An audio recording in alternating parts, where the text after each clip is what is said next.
What's up, everybody? Welcome to System Crafters. I'm David Wilson, and today we're back with another instance of our Friday live streams, the System Crafters live streams, where we get together as a community and talk about whatever topic that I've come up with for the week. And this week we're going to be talking about window managers, which should be a little bit of fun. There's already been some heated discussion in the Discord, so we'll see how that spills into the live chat situation here. But I'm definitely interested to hear people's perspectives on StumpWM, because it's something that I've used a few different times.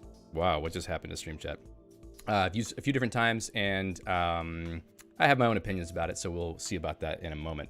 So let me know if the video is a little bit choppy. I don't know, this machine is acting a little bit weird today, but hopefully it will hold up. So let me say hello to some folks here. I have to use my to pin my arm funny. I'm sitting in a really stupid configuration right now. Like, I wish that it wasn't so ridiculous, but this is what I got to deal with because I'm not living in my own house at the moment. Hello to Gavin, Rainus, GK Sudo, Case, Karen, Thokal, Tomas, Seek, let's see, Ellis, John, Vitali, Joao, Crazy Chicken, Willem, Lord Devi, Arslane, Appenzel, Richard, Bill, Mohammed, Marcel, Alexander, Daigo. Hey everybody, nice to see you. Hey Rune. All right, so Joel says, using the opportunity to congratulate you on the Emacs Conf talk. Thank you. We'll talk about that in a moment. Oh goodness.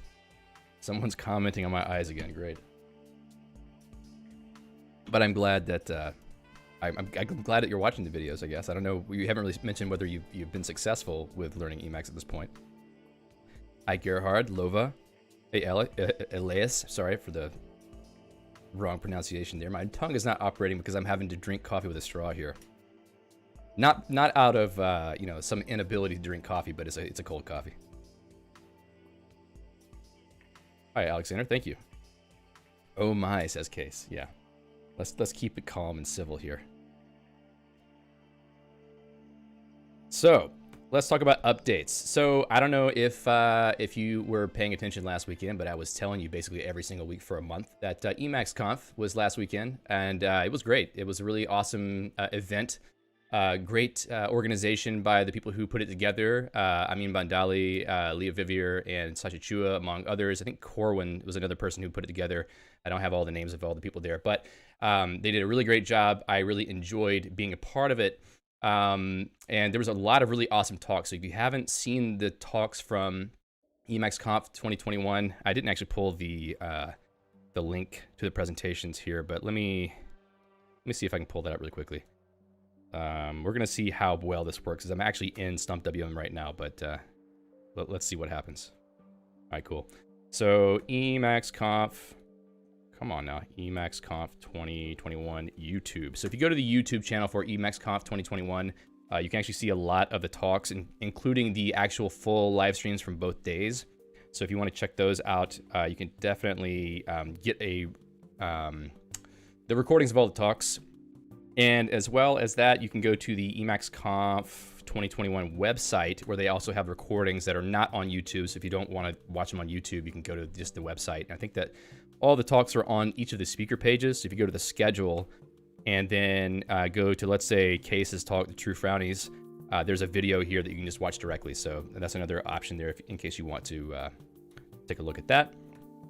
But yeah, definitely go take a look at all the talks that were done on the conference. I'm not going to name any talks necessarily because I don't want to like call out anybody too much, but But definitely take a look at that. There was a lot of stuff, especially on the day. Like there's, you know, if you were in the chat in the IRC while this is all going on, there were a few talks that were very highly regarded. So definitely take a look at that. As far as my talk is concerned, I'm actually planning on posting it on the channel, but I've just been too busy this week to do it. But I'm happy with the reception to the talk, and my goal with the talk was basically just to encourage people about what I consider to be the longevity of Emacs, that, you know, it's not going to disappear anytime soon, and the popularity of other editors really doesn't matter. So if you haven't seen the talk yet, I just ruined it for you, but, you know, you should still watch it anyway. All right, so let's see what I missed in the chat here. Eric says, I've yet to watch the talk. Ah, come on. I mean, you got to watch it, right? Let's see. Arslan says, thank you for giving me enough material to learn and be able to use Emacs on a daily basis. Well, I'm happy that it all helped. Thokal says, I had a bit of streaming issues in the live view, but have looked at most presentations afterwards. Yeah, that was kind of an issue. It's nice to see your wallpaper without filters. Which wallpaper? The one right now? Let's see. Joel says, I'm not sure if on YouTube the talks are captioned. I think they are, because Sachachua sort of like knows how to put the things together to upload them to YouTube. So definitely you can do that. GK Suda says, I'm surprised to see you in StumpWM. I actually thought you'd run it in Zephyr. Well, I was running it in Zephyr. But then I decided, you know, if we're going to do it, let's just do it live, just like old Bill O'Reilly says. And I'm pretty sure it's not going to take the stream down. I did a little testing today just to make sure that we're going to be okay, and I think it's fine. One of the benefits of some window managers is that you can easily basically kill and restart the window manager while your programs are still running without it really disrupting anything, and Stump happens to be one of those. So if we need to restart, which we will at some point, we will be able to recover the session and not kill the stream, which is great. Next thing, there is the Emacs 28 first release candidate, not really a build, but it's sort of like a tar gzip of the source code, has been announced. So basically what this means is that the development of Emacs 28 has proceeded to a point where they feel like they've got a release candidate ready that people should test. So they want people to go and get this tarball, build it, and test it out, or maybe get a pre-built version. I don't know if they have those on the build servers, but it's time to start testing it out and trying to see if you find any bugs with your day-to-day usage before they try to cut the final release, just to make sure that any bugs you find don't get found after the fact, and then they have to fix it in a patch update. So definitely, if you want to help with the development of Emacs 28, please go to this link and download the tarball and build Emacs. If you haven't done that already, it's actually not too hard, and there's instructions everywhere on what dependencies you need. So let me see if I can just pull that up really quickly. If I can, come on, let's open it. Let's see. So it was an email on Emacs developed by Stefan Kangas, and basically the first pretest for what will be Emacs 28.1, which is the stable release, is available here at this tarball location.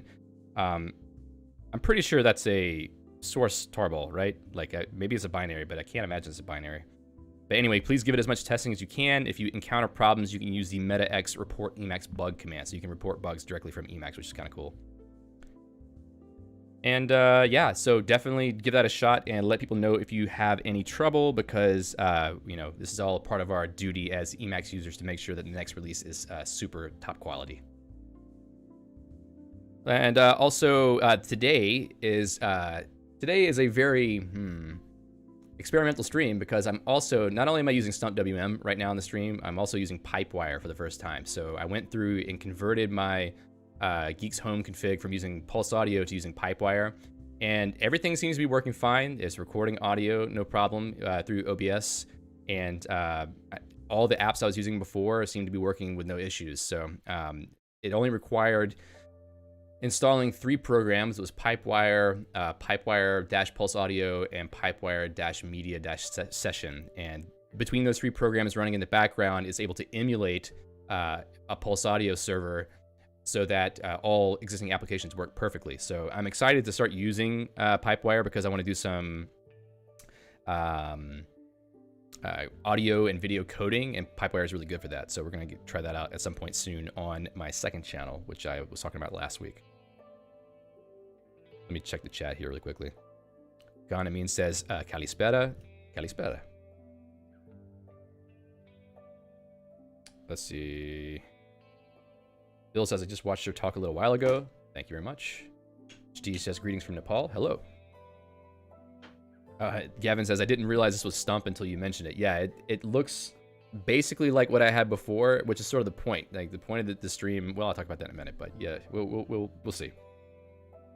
Donald says, great talk at Emacs Conf. Hope you're getting settled in your new home. Well, I wish I was in my new home. I'm in a new country, but I'm not in my home yet. I still need to buy one, which is a whole ordeal here. Let's see. Ella says, my DWM fork also has that. It's so convenient just being able to quickly reload everything. Yeah, I mean, it's nice whenever, if you need to reload the entire config from scratch, you can just kill the window manager and pull it back up again. Joao says, have you perceived the difference in performance when using Exwm with native comp? It is faster, as Elias says. Basically, the one way that I noticed it was faster is when switching workspaces. I felt like it was way, way faster than it was before. I mean, we're talking like, you know, differences of maybe 50 milliseconds or so, or to 100 milliseconds, but it's perceptible enough that you can tell that, you know, it's faster. Alejandro says, what is Pipewire? Pipewire is a new audio subsystem audio and video subsystem in Linux, which intends to improve the situation for audio and video across the board. I mean, I think it was primarily made for like the new desktop environments that are built with Wayland, but it's sort of meant to solve a lot of problems, and we're not really going to talk about all of those right now. But the main thing is that it gives you the ability to have super high performance audio and video very consistently without having to do a lot of configuration, which is kind of nice. And it also opens up a lot of scenarios for the future for, you know, making Linux a, you know, first-class AV platform, which I think is pretty awesome. And I want to write some code directly against it. Joshua says, did we find out if Stump can replace Exwm? Well, we haven't started yet. Hey, Mark, you're not late. Let's see. Gavin says, how did you get sessions to recover? Well, I'm not recovering sessions per se. There is a command called restart hard, which basically restarts the entire StumpWM process. But, you know, it doesn't really pull the session back together, but I think what happens is that the X windows are tagged with some metadata or something, and Stump knows which group to put them back into.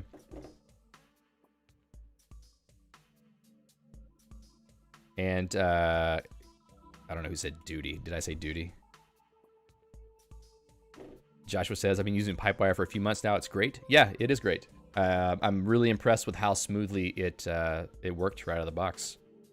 Okay, strangely, the chat here is updating super slowly. Let me scroll back in my other window here. Yeah, let's see. Elea says, I'm mad at your clean mode line. Mine was a mess. Well, it's Doom mode line, so it's not really my work here.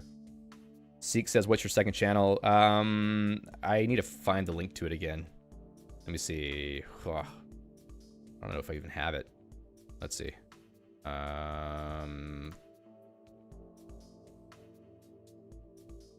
Who knows? I don't have a second screen to go like surreptitiously grab it. Maybe I could drop it in the YouTube chat. But anyway, I'll find it, put it in the show notes. But basically, it's a channel that's more for live coding and making music and video stuff. So let's see. Lord Debbie says, what country? Yeah, I moved to Greece. And yes, it has been a pretty interesting experience. But maybe on Monday, I'll find out if I can get permanent residence, which would be pretty nice. Gavin says, I thought you meant that you had to have it, you could have it crash and have it recover properly. Nah, I don't think it can do that well. Man, this thing is super slow. This chat is not updating. Let me refresh it. Oh, my StumpWM mode line? That's also basically out of the box. I just changed the colors a little bit. Bluetooth also seems to perform better under Pipewire, at least in my experience. That's what I've heard. I think maybe it was you who said that. I'm talking to Gavin, who said that it doesn't remember devices sometimes well, but I haven't had a problem. Well, I haven't used Bluetooth yet with it, but I've heard that Bluetooth is much better. Bill says, "Are you moving near Prot?" Yeah, I'm actually moving in with Prot. I'm in his house right now. No, I'm just kidding. No, he's in the island of Cyprus, right? And I'm in Athens, which is a fair distance away. Aneris Great says, Aneris Great, I guess. When are you joining the dark side and using Surf? Qt browser, something similar. I am using Qt browser. It's right here. Vitaly says, I used Pipewire since the beginning of 2020. This year it finally became stable enough. I use it with Sway. Yeah, it seems pretty stable. I haven't had any trouble with it so far. However, I've only been using it for like 3 days. We'll see what happens with the stream. I'm hoping that the performance is pretty good. Ella says, advent of code and E-list would be pretty free content. Yeah, it would be pretty free content, but I'd rather do other things, I guess. Crazy Chicken said, advent of code and E-list on the second channel. Nah, we're gonna go straight into insane feats of stupidity. GK Sudo says, System Crafters plus Prot collab video, maybe? Yeah, definitely. I haven't talked to him about it yet. I mean, we've spoken sort of, what would you call it? Sort of tangentially about it, but we haven't planned anything yet. But I do want to plan something soon, because it would be nice to start having some conversations with people on stream. So right now, this chat window is only showing me Twitch chat, so that's so annoying. Let me see if I can pull over. This is gonna be fun.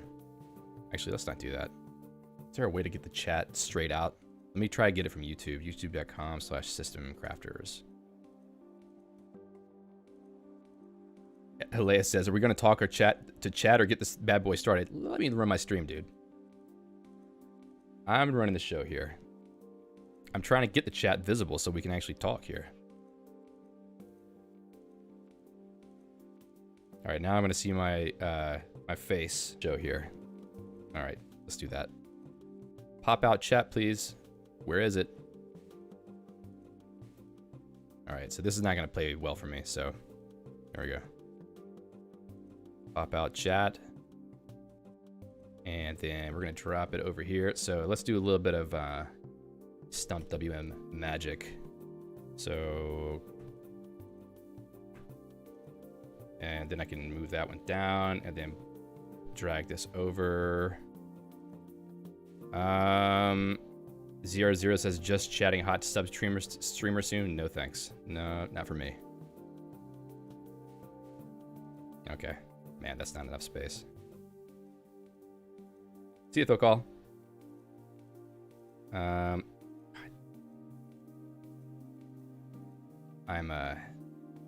Is it working? There we go. All right, so let's just pull it down a little bit. Boom. There we go. Okay. Now I can actually see the chat. Great. I don't have to go look at the other window.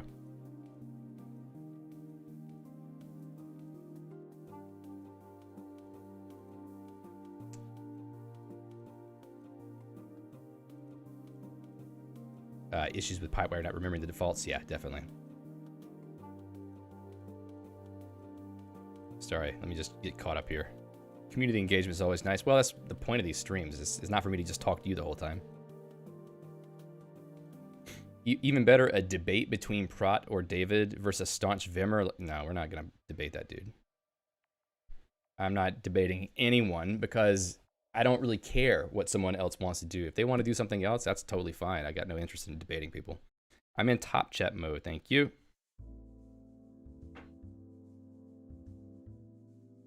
Okay. And lastly, today is the last day of the holiday sale, which I didn't spell correctly, on the System Crafters store. So I'm just going to shill for 1 second and basically say that there's a code for 20% off at the System Crafters store if you haven't gotten anything there yet. And that just really helps out the channel. But anyway, let's move on to the next thing. Oh, and I should say that it ends today. The code ends today.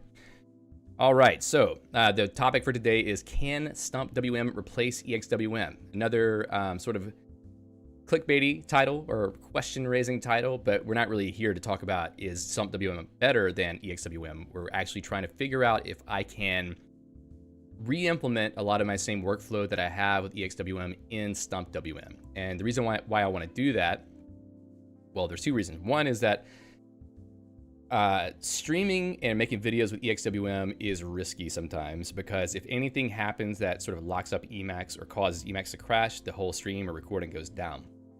And for a while, I've been wanting to get a more stable and reliable setup so that I don't have to worry about the things that I do, and also so that it's easier for me to experiment with Emacs on stream or other programs on stream without having to worry about anything going wrong. So I believe that this is going to be, I don't know if I'm going to stick with StumpWM, but I'm trying it out to see if it actually does work better for me. And part of me trying this out is to try to make sure that I can do a lot of the same things I was doing before without having to relearn using the window manager. So we're going to experiment a little bit with things today, and I've got a few specific things I'm going to try to do. I've been experimenting a little bit already on my own just to get things sort of at a decent level, but we're going to do a little bit more stuff today also. Let's see. Crazy Chicken says, I've been having trouble installing Geeks on my X200. That's surprising. I thought those are pretty good, I think. I guess you can do Libre stuff on X200. What would a system crowd versus debate stream look like? EGLOT versus LSP? Well, I mean, we've talked about that kind of thing before. It's not really a debate. It's sort of just a comparison.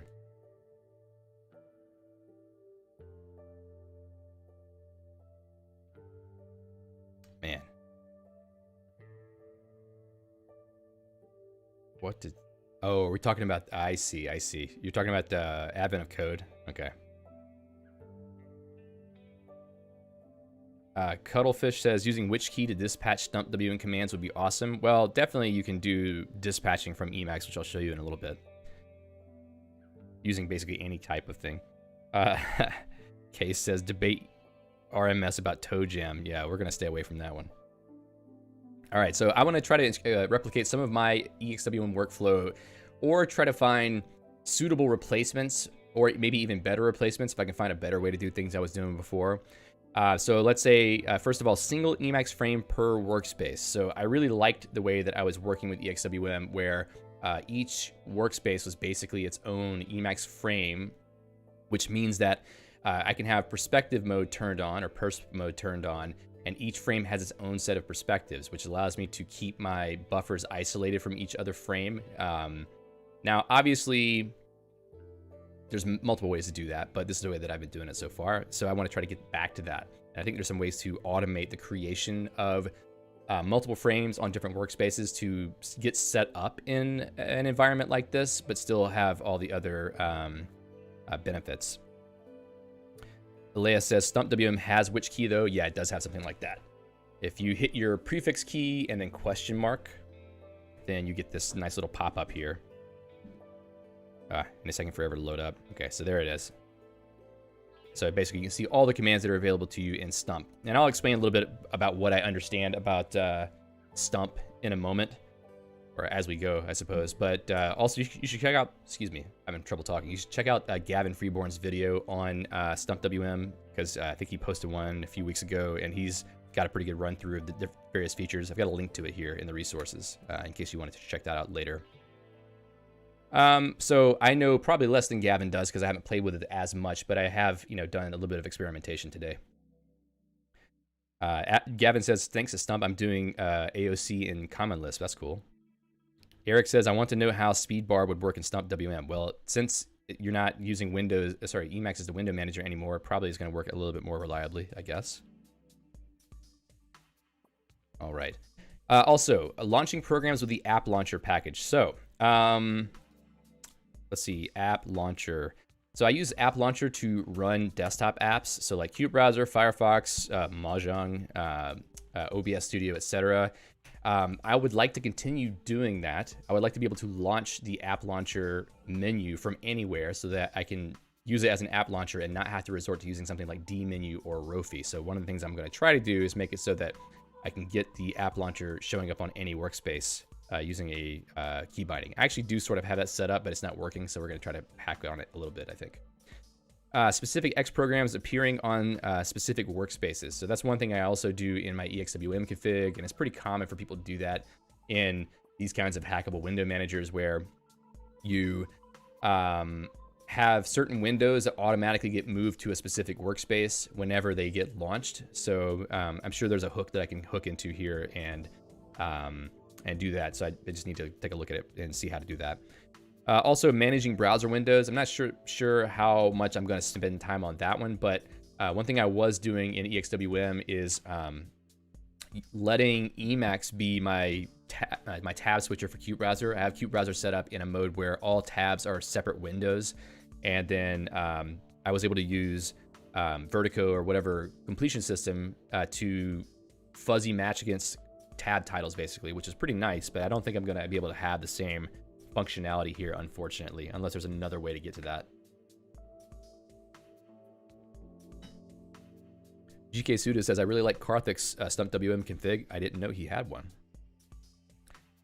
Seek says, doesn't Stump have its own menu launcher? I don't know, does it? I don't think so. I mean, there's a contrib package that does that, but I haven't tried it yet.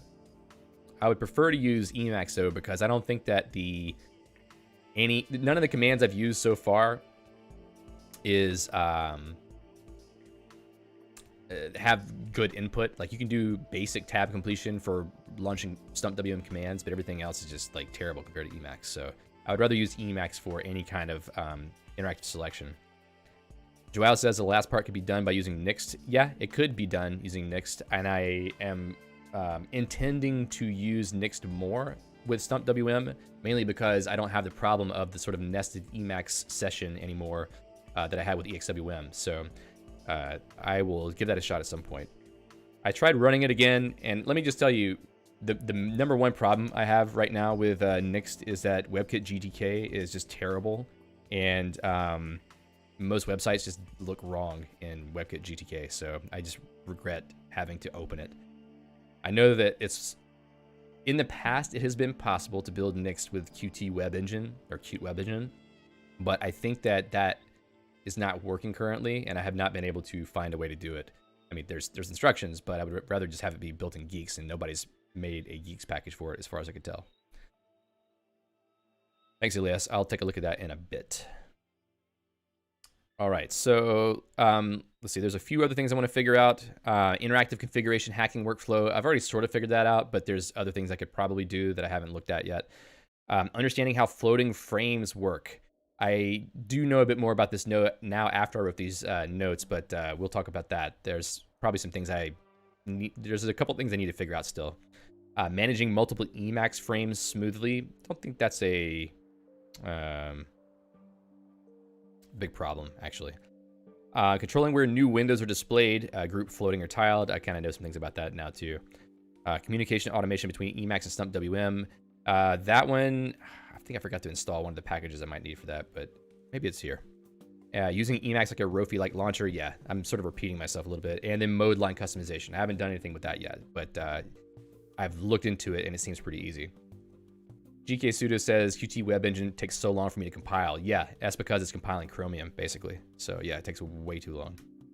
Okay, so let me see. Where do I want to start? Because I haven't really thought about like the path I'm going to take here. That's a thing too. StumpWM refers to workspaces as groups and treats windows like buffers. Yep, that's right. Only 2 hours. Yeah, well, that's the time that I have available. Maybe in the future I'll move the stream time so I have more time to do this. But on Fridays at this time, I only have 2 hours, unfortunately. All right. So single Emacs frame for workspace, each with its own perspective. So this is going to be maybe the first thing I want to try to get right. And I'm wondering how I'm going to do this with an Emacs already open that I don't want to kill. Maybe I don't care if I kill it. Maybe it's fine if I kill it. So, Oh, I'm going to lose my stream chat windows as well. That's going to be fun. Oh, okay, 2 hours doesn't seem bad. Yeah, okay. But they're talking about Qt web engine compiling, not the stream time. 24/7 lo-fi System Crafter stream. Yeah, that's not going to happen unless I just play the System Crafter's music in the background the whole time. 2 hours of compilation seems too short. Well, I guess if you got a powerful machine, it could be short. All right. So I'm just trying to think to myself now how I'm going to deal with these windows going away when I start killing StumpWM. But we'll figure it out, I think. They'll still be around. Yeah, it'll be fine. Okay, so here we go. Let me pull up my Stump config to start with. I don't have it yet. So I'm going to go into my dot file, stump.org. This stuff is actually checked in on my dot files repo under the Geeks Home branch. I haven't merged that back into master yet. I think there's a conflict in my branches somehow. I don't know exactly what happened there, but I will get it to master soon, but it's in that branch for now. And I have my basic configuration set up here. And what I want to do, and actually, let me just run through this really, really quickly just so that you can see what we got to work with. Hey, Rostislav. So, first of all, any StumpWM config starts with this in-package StumpWM. It's just basically you're putting yourself into that StumpWM namespace effectively. I guess I don't know if you call it a namespace or a package or whatever in Common Lisp. And then I'm calling this add to load path. I probably don't need to add StumpWM here because I'm already in that package, but whatever. And I have to add these few things because so far I have not seen a way for Geeks to automatically propagate the paths to these into the SBCL session. So I've had to add them to the load path manually, which is a little bit annoying. So if anybody knows a solution for that, maybe Elias, that would be great. But otherwise, it's basically something I have to do here, which is probably unlike other distributions. Then I run some commands to start with. So there's this function called run commands, which allows you to run StumpWM commands. So in StumpWM, there's a way to define normal Common Lisp functions that you can call in your configuration. So there's plenty of APIs in StumpWM that you can call directly. But there's also a way to define commands, sort of like interactive commands in Emacs, where if you were to press your prefix key, which in my case it's super D, then you could press the semicolon key and then start typing something like, let's say, gmove. That's an interactive command for StumpWM, and that's sort of the target that you're going to be, or that's what you're going to be executing here is these types of commands. So like gnew basically creates a new group, which is effectively a workspace. So what I've done here is create 5 workspaces that correspond to what I had already been doing in Exwm for the different things that I do. And then I initially select the dev workspace, which is my primary workspace. Elias says, I just use the Geeks packages for StumpWM contrib modules. I do too, and it hasn't been working straight out of the box. And then set the prefix key. So that's basically your root key binding in StumpWM for a lot of other stuff that's already bound. It can be useful to get started. So it's bound to Control T by default, but that sort of conflicts with Emacs. So I just set this to super D instead. Gon says, is that different from prog in? It's different because it's not running S expressions. It's running commands for running commands in sequence for StumpWM. I'm missing Case's comments down here. I mean, that music is pretty good beats to relax System Crafter. Yeah, it is good stuff. Gavin says you can change the directory stump looks for modules. I might have to try that and see. I have seen that variable before. Crazy Chicken says won't be long until he's configuring Stump in Geeks Home. Well, I am sort of partially doing that right now. All right, so also there's a couple variables you can set, like the mouse focus policy. So basically I want it to not focus a window when I hover. I want it to focus only when I click. And then the message window gravity basically says, where you see pop-up messages. So I've got it set to where they show up in the center of the screen. I've actually got an updated version of the config I forgot to sync that puts it somewhere else. But you can control a lot of things about how things look in StumpWM. Just, running functions to set variables just like you would do in Emacs. And then I've got some modules that I'm loading. So Rainus asked before the stream if there's basically a package system or something, you know, some way to load packages into StumpWM for extensible functionality. And the answer is yes. You can install, excuse me, you can install modules, and many of them are actually coming from the StumpWM-contrib repository. If you go look at that repository, there's a bunch of stuff that you might actually want. There's Gavin. There's a bunch of stuff you might want to actually see or use here. If you go to the util folder, I'll zoom in a little bit here. A lot of stuff here. Excuse me. Things like taking screenshots or you know, interacting with Emacs or using gaps, which is actually not really stable for me at the moment, or there's some visual issues. Using TTF fonts, that was a thing that was kind of a pain in the ass to set up. So yes, there are modules you can pull in, because this is basically normal common Lisp code. So just the same type of module system that you, or package system that you have for common Lisp applies here to Stump. Elias says, because you have to require the modules. I did try that and it did not work for me. I was having a lot of trouble with it, but I probably did something wrong. So I'll try it again another time, but I really tried a lot and this was the only way that I got it to work. Crazy Chicken says it's kind of like Xmonad with Xmonad contrib. Yeah, definitely like that. So I'm loading the keyboard layouts module. Here basically lets me switch between the US and Greek keyboard layouts, so you can start typing in, you know, keys from another language. There's currently no indicator on the mode line, but it's something that I think we could probably add. Gavin says, is the gaps problem to do with the mode line? Yes, it is to do with the mode line. In fact, if I were to run, toggle gaps right now, toggle gaps on. So what happens is, you know, gaps show up, which is nice.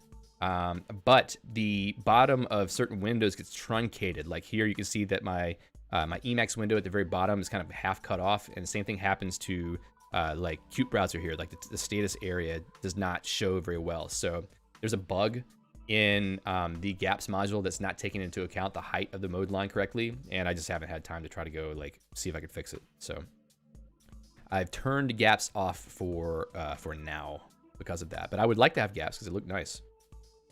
Gavin says, I think I have a fix for it. Only got Stump to build from source the other day. Well, that's cool. If you want to share it, I'd be happy to try it out.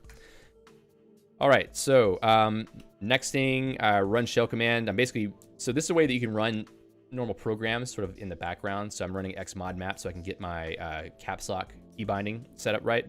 But this keyboard layouts package also does cap lock setup. So, you know, you have to kind of see that they don't start fighting. And then I have some key bindings for like moving around windows. You can use define key and specify a specific key map. I haven't really played around with key maps very much, but Fundrak, if I'm pronouncing his handle correctly, Fundrak. Let's see, I think that's his config right there. I think he experimented a lot setting up key maps, and might be worth taking a look at his config. I actually haven't looked at his config since I started playing with Stump again, so I need to do that. In fact, let's go to the show notes. I'll drop in his config as well.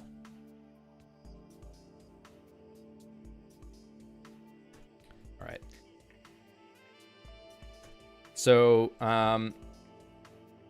so define key is basically like define key in Emacs. You just give it a key map. You give it a key that you have a similar syntax with the KBD function that you can just pass in the text of a key binding, and then it pulls up the right key sequence out, and then the command, the StumpWM command that you excuse me, that you want it to run. So for anything that needs to anything that you bind to has, I think it has to be the name of a command or a command with parameters and not a function itself. But Elias can correct me if I'm wrong, or Gavin can. Elias says I should put my config in org mode. I would say maybe don't do that. I'm sort of regretting it these days, but that's just me. Hey, Andreas. More key bindings. Another binding that's kind of interesting where I'm binding a key to call run shell command. So like we had run shell command here before, run shell command is also a command, and then you can just pass it directly some arguments that need to get run as a shell command. So in this case, I'm using Emacs client -e and using call interactively to run app launcher run app. So actually when I hit super space here, it's showing up in Emacs, but this is actually StumpWM invoking it through Emacs client. So if I go to another workspace like this one that doesn't have anything up, and if I hit super space and then go back to this workspace, you can see that that is actually up. So the goal would be that if I'm on this workspace and hit super space, it would actually show that window here, or would show the thing here. In fact, let me do something else here actually. I'm gonna turn on Vertigo post frame. Oh shit, is it not here? Okay, apparently I forgot to pull that part of the config in also. So I had Vertigo post frame set up to make the Vertigo windows pop up as a pop-up instead. Let me see if I can pull that in really quickly. So I'll just put it somewhere random. I don't really care because this is temporary. All right, so pop-ups. Let's just drop this in. So setup, package, Vertigo, post frame, straight T. This is my own little black magic here, so don't pay too much attention to it. All right, so. All right, cool. Elias says you would have to wrap run shell command inside of a def command and make it available for the key bindings. Yeah, that's exactly what I thought you would have to do. All right, so let's run Vertigo post frame mode. And now anytime I run Vertigo, it's actually gonna pop it up as a window instead of as a, in the mini buffer area. So if I hit super space, it pops up this window here. I don't know why it doesn't have a border right now, but that's fine. And what I want is for that window to pop up here if I hit super space, but right now it doesn't. So I'm gonna have to find a way to make that happen if it's possible. I don't know if it's possible. Yanni says, starting from scratch, do you know how to find the necessary options? Honestly, it's a little bit challenging. This is one of the things that's a little bit of a downside of StumpWM, is that there's no way that I've seen so far to like get describe variable or something like that where you can easily see a listing and fuzzy match on all the variables that you might want to configure. That's one of the things that makes Emacs a lot easier to configure because you can sort of find things by searching for it. For StumpWM, I've had to resort to looking at the manual a lot, and the configuration variables are not organized in a way where it's easy to find all of them in one place. Like if you look at the index, I think they're not even mentioned in the index, which I think is, they should do something about that. But yeah, it's harder to figure out how to configure StumpWM, and I think that's the reason why I never got too far with it in the past, because there's a manual that explains a lot of stuff, but I felt like it was sort of, there was no clear way to get started. So yeah, but this time I've been sort of trying from a different approach. I'm trying to replicate certain functionality, which drives me to go look in the manual for certain things, and it's been easier, I think. GK Sudo says, for some reason, Vertigo post frame broke EXWM multi-monitors for me. Yeah, post frame in general does not work well in EXWM, so I stopped using it for a while. Gavin says you could use the raise functionality to pull Emacs to that group. Maybe. I don't know how I would find the right window, though. Elias says, with Stump, you have to trust the REPL to provide you the info. Yeah, it's not... I guess if you were in the REPL, you could probably search for variable names. I'm not sure exactly how that would work. Oh, I have to hold this green screen up on my back, and it's driving me nuts. Sorry for that. Okay, so let's go back to the config, and let's continue looking at it really quick. So that's how you run a shell command from a key binding. So that's one thing you could check out. Also have a binding for the slock command to lock the screen. I'm not going to do that right now because I don't know what it's going to do to the stream. But then just various other bindings that are useful for navigating around. You don't need to set all of these things. I'm doing it because there's certain workflows I'm trying to replicate with my key bindings, like basically having all of my workspaces be on certain super number combinations, and also being able to move things to certain numbers. One thing that doesn't actually work, which is very strange to me, is this control super 2 binding for moving something to the web group actually doesn't work when all the other ones do. So I don't know if somehow I'm triggering some other binding that doesn't work, but it's really strange. Leia says I should log into my computer so I can do it in real time and relay the info. That might be helpful. Hey, Anders. Let's see. Joao says you could also hack spawning a new frame only with the mini buffer. I know that's possible somehow. Yeah, that's something I would consider doing if I could figure that out. Tweaking default frame A-list for sure is needed. Maybe so. Yeah, that would be a nice solution, I think.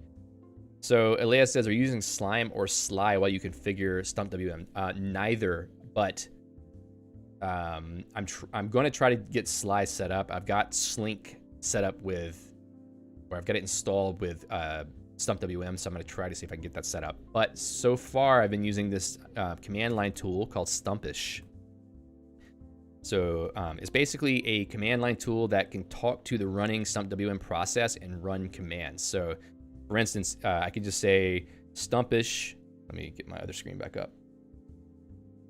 Oh, come on. Stumpish, let's see, what is it? Gselect chat. And then it takes me to the chat workspace. So you can basically use this to run any kind of Stump command from the command line.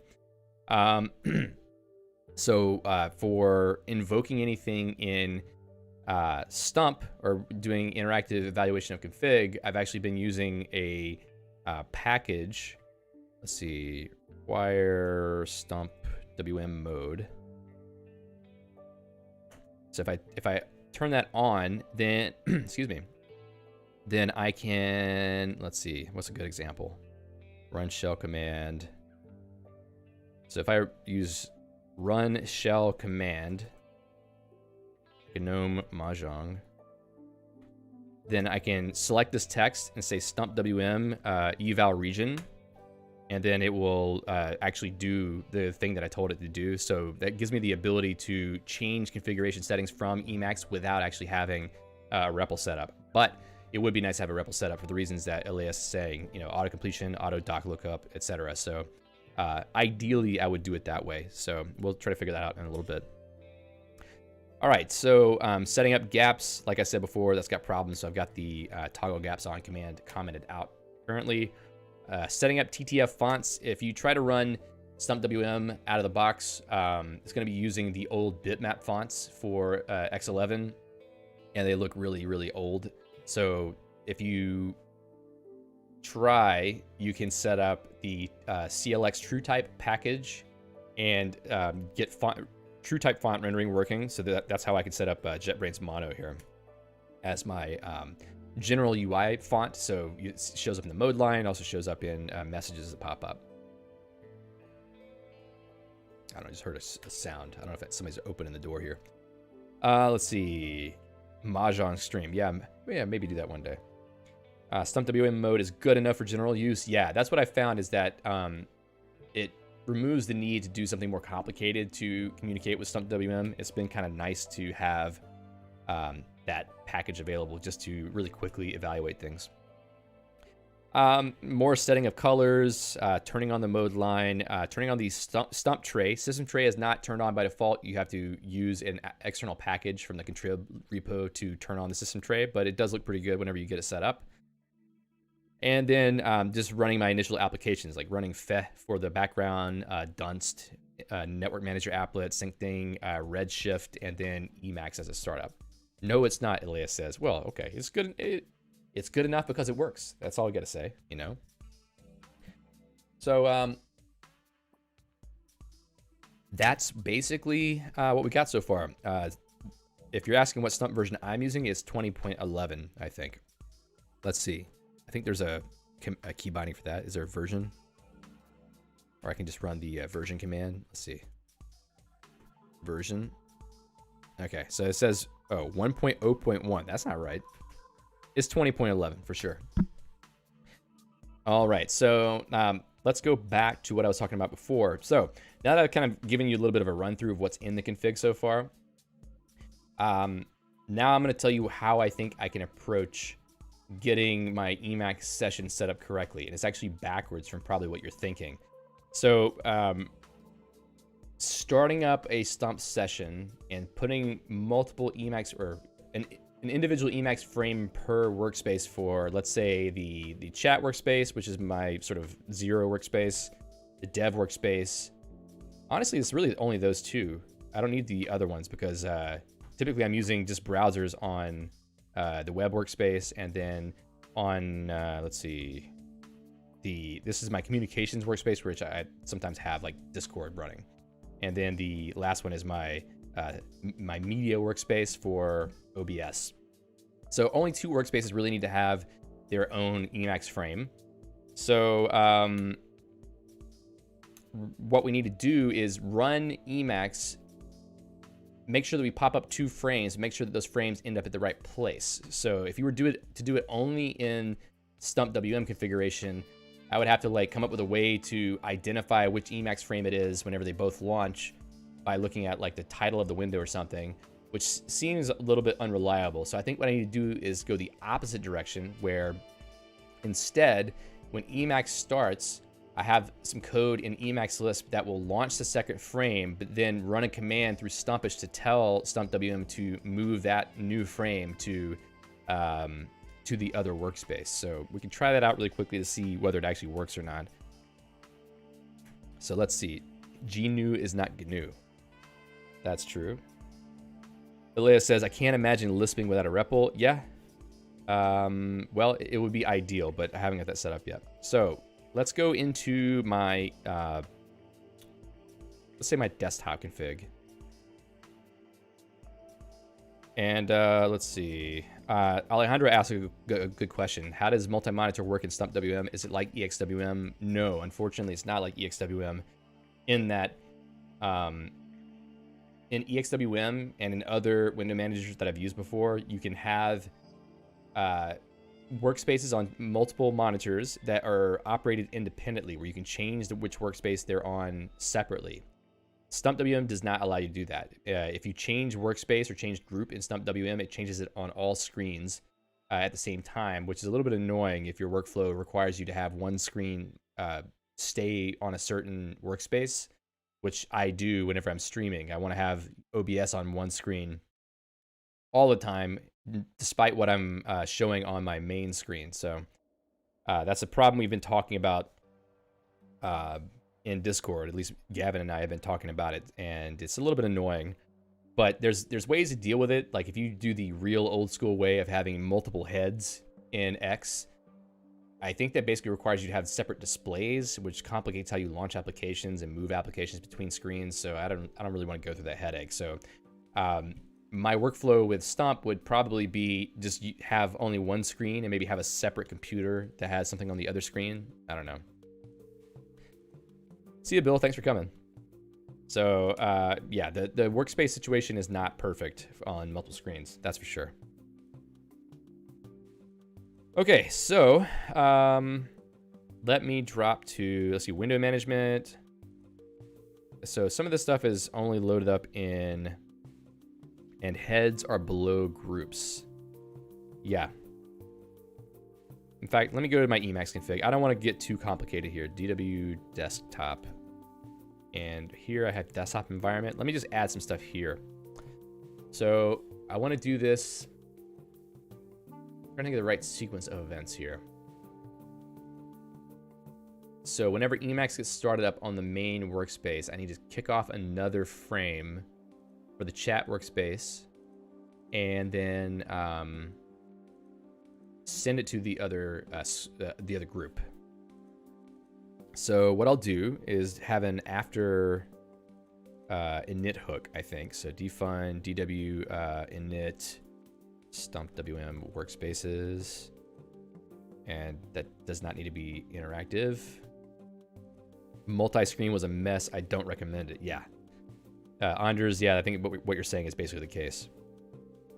Jeff says that multiple monitor thing is why I'm not using StumpWM. Yeah, definitely. I would prefer to be using something that respected that correctly. But yeah. Lord Devi says that's why Wayland will never be a good display manager for me. No networked X displays, no headless X servers, no app forwarding. Yeah, I mean, it's pretty, cool stuff. All right, so I'm gonna do this on, let's see, add to, is it add hook? I'm pretty sure. Yeah, I should know this, right? Hook function. Okay, so after init hook, let's put this below. In fact, let me do it this way so I don't run into stupid issues. All right, so let's just say make frame. I need to do this after I set up Stumpish also. Let's just do this for now. I'm gonna do it a little bit cheaply just to get things going, and then we'll figure out the right way to do stuff. So I think make frame is the right command. Yep. And then is there a way? Let's see, StumpWM eval region. Let's see, that kind of sucks. Like, there's no way to basically send a specific string. I have to have a temp buffer and use eval region, I think, which is a little bit annoying. So there's probably a package that does this, but I'm just gonna do something really quickly for this. Let's see, StumpWM send command. Okay, and then I'll do with temp buffer. I think that's right. Create a temporary buffer, evaluate body there. Okay, and then I want to do insert command. I should insert the text, and then was it StumpWM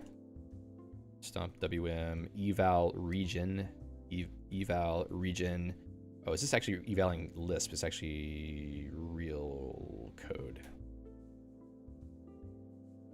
Maybe I could just do just shell out the Stumpish. Okay, let's do that instead. I'll go back to that if I have to. So start process shell command Stumpish. I think this is the way it works, right? Name buffer command. I don't want a buffer, and then I can do Stumpish. So that way I can do. Let me just start this over. DW StumpWM send command, and then let me just take this whole thing, drop it in here. Okay, Stumpish, and then I'll concat. Is that right? Yeah.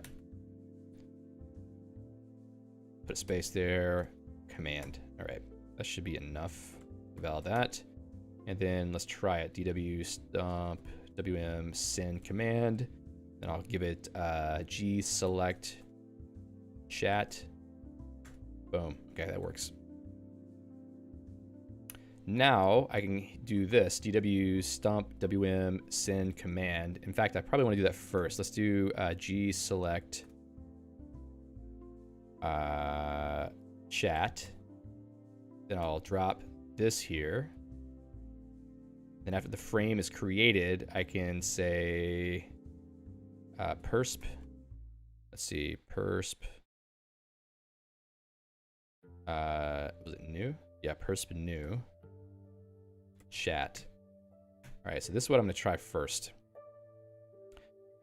So I'm going to require StumpWM mode. I'm going to send a command to select a chat workspace. I'm going to make a frame, and then I'm going to create a perspective in that frame. And in fact, we could probably just try that right now and see what happens. And in fact, we'll also jump back to the dev workspace after. I wonder if this is all going to work in sequence. We'll see. Come on. That's another thing I don't like here. I don't like the time it takes to tangle. I'm getting a little bit fed up with that. And then here I can say DW init StumpWM workspaces. Get out of here. Come on. There we go. All right. I won't eval that right now. I don't need to. Okay. So now let's try to run this DW init StumpWM workspaces and see what happens. All right. So it seems to have launched. It did not create. Oh, wow. Interesting. Is there a way to create a frame and put it directly on Scratch without it doing something weird?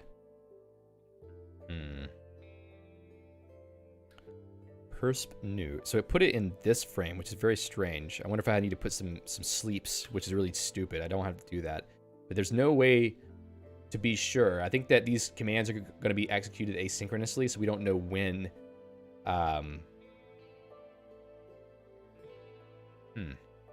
We don't know when it's going to happen. But it did get put on the right display, so why didn't the perspective get created here the right way? That's very strange.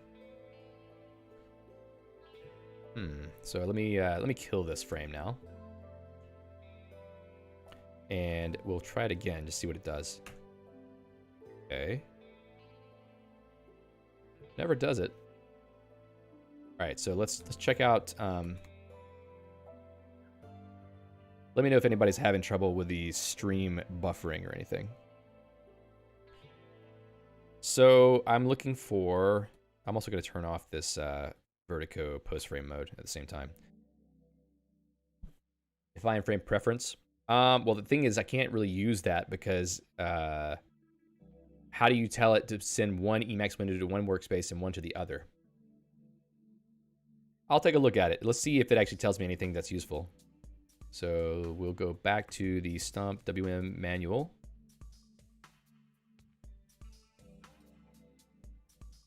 All right, HK. Zoom in a little bit. Okay, so I'm gonna go to the index, and you said it was define frame preference. Define frame preference. Okay, rule-based window placement. Create a rule that matches windows and automatically places them in a specified group and frame. Each frame rule is a lambda list. Yeah, I think I lost internet connectivity briefly. Hopefully everything worked out right in the end. Okay, so frame number, the frame number to send matching windows to, raise and focus if it's there, lock, let's see, only match when target group matches the group designated by from group. Don't know what that's useful for yet. From group when lock is nil, and this is non-nil. This rule only match when target group matches from group. Create when non-nil, the group is created and eventually restored when the value of create is a group dump file name. Okay. Okay, there's a bunch of stuff here. So we have Windows instance resource name must match instance. Is there a way to set, if there's a way to like tag a frame somehow with a way that the, let's see, interesting.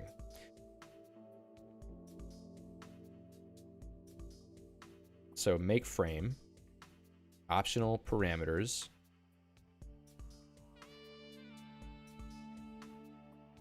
Frame should be named string. That's interesting. I wonder if that shows up somehow. If it does, then that's going to be useful. So let's actually try that out really quickly. So if I call, wait, let's go back again. Is it an A list? Yes, A list. Okay. So make frame and then an A list name chat. And, oh. So does that change? Wow. Okay, well then this is a sort of a moot point then, because what we have here is a frame named chat, and Elias is giving me an example of using define frame preference. So it sounds like I can basically just use that to catch this chat window because I've created it using a specific name. So that's cool. I like that. So let me close that out. And now I'm going to go, let's see. I'm going to make a frame. I'm going to give it a name of chat. I don't know why it keeps inserting single quotes. Okay, and then persp new. Now,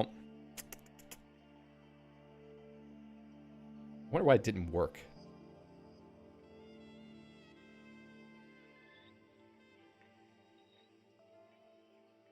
Is it like, can I use like with current frame? And does make frame select the frame to start with?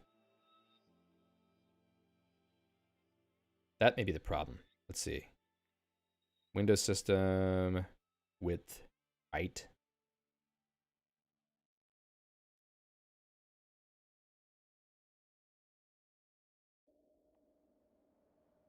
All right. Yeah, basically on a window title, that's basically what I want to do. And what was the other thing? Oh, it was the class, I think, that you were showing an example of. Yeah, class. Okay, so this is the window title for sure. Calling it inside of a with star frame. Yeah, with current frame, I think is probably what I need to do. Or, let's see. I think you're saying frame when you mean window. I'm saying frame for Emacs frame.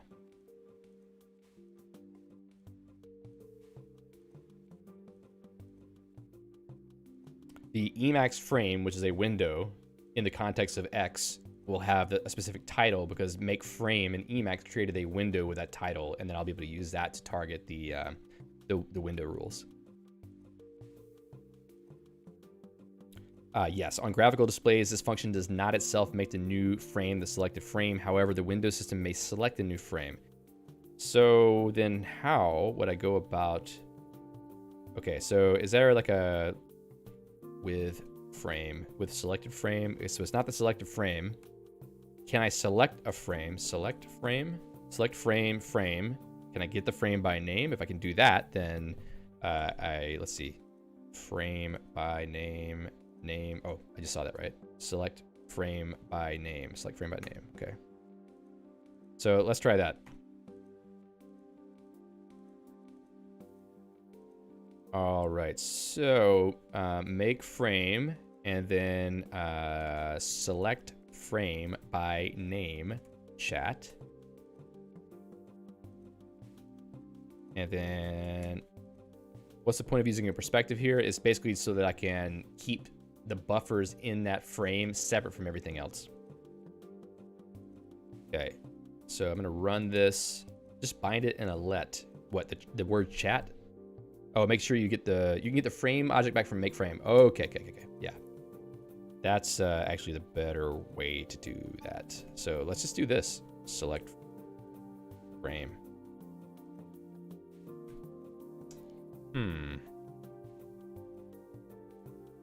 So I can do that. Here.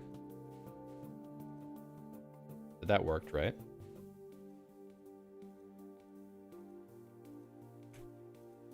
Then I could use perp new there.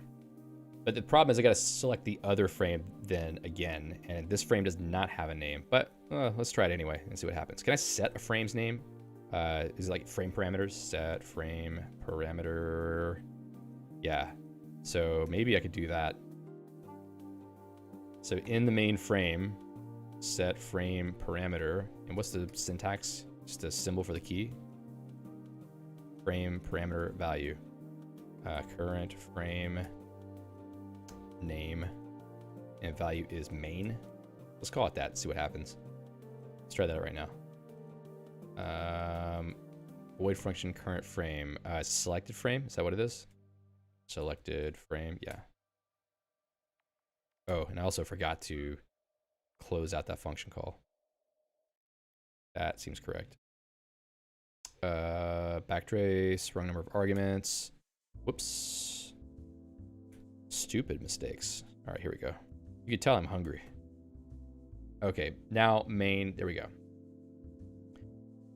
Okay, so I've got so many freaking pop-ups up, I can't even see anything anymore. What's going on here? So now, set frame parameter on this one is going to make it the main frame. Let's see.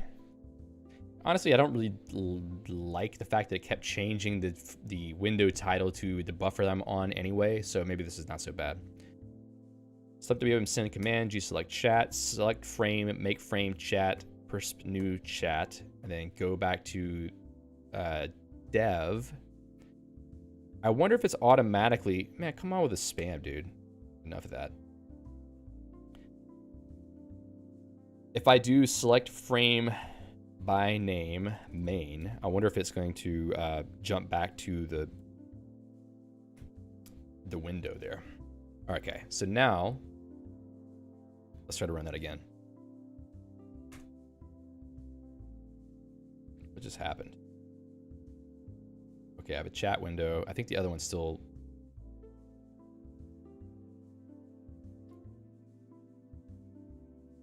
weird. Okay, let's close that. Let's close that. Wow. Okay, that's what I wanted to do. Good.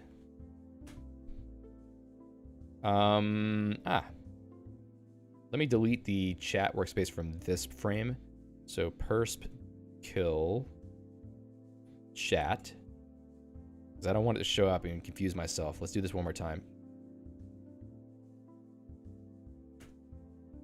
Okay, seems to create one. Yep, good, good, good. And, oh, actually, I didn't want to create one. I want to rename the main perspective. So persp rename, I think, is what I wanted to do. Is that right? Persp rename? Yeah, okay. Rename. Let's rename this workspace. Whoa. Is it going to be the same one or... Oh, okay, seems fine. I wonder what I was doing in my Exwm config. Let's close that out real quick, because we're getting too much stuff on the screen. Okay, so we'll go back to desktop.org and persp new, persp switch. Okay, so each of the frames in Exwm has its own default workspace. So I just keep, I keep killing the perspective, and then I use persp switch. Okay. And then I kill the main one. Okay, that's fine. So I can do that here. Persp switch. And then persp kill main.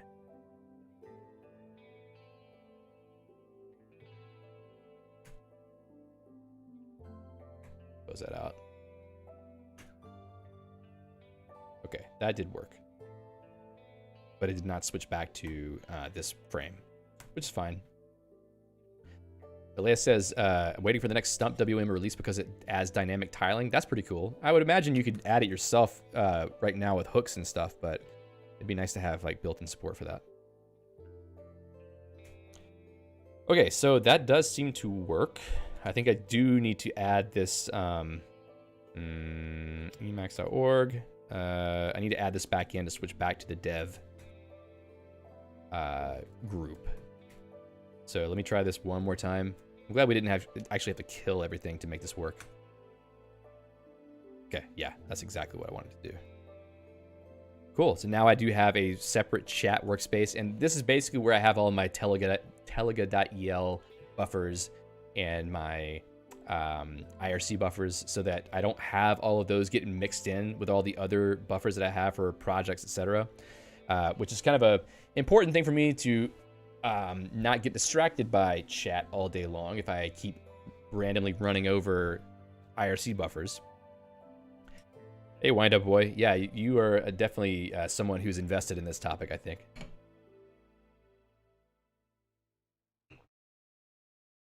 Dynamic only supports one head at the moment. That's weird. Okay, so we did actually manage to accomplish that. I think that this after init hook would work to the extent that it will, let's see. Let me just call this Emacs. Then select frame by name, Emacs. And then, yeah, let's see. We have two chat. Let me get rid of that one. Okay. And it can make another one if it wants to, but yeah, not too worried about that. So that helps me at least get that part. Kay says, you don't get distracted by chat all day? I do some days, but lately not so much. Lately I haven't been sitting at my computer long enough every day to actually get distracted by anything, unfortunately. Diogon. Whoa, don't block. Okay, so this thing finally started working again. Great. If it keeps up to date, I might actually switch back to using this because this is kind of hard to follow up on both. Okay, so let's see. What was the next thing I wanted to do? I think we got that one tuned in pretty well. I'll have to clean this up a little bit before I start trying to actually use it in my config, but it's a good starting point. And the notes I had, I was going to look at launching programs with app launcher. So that one is kind of interesting.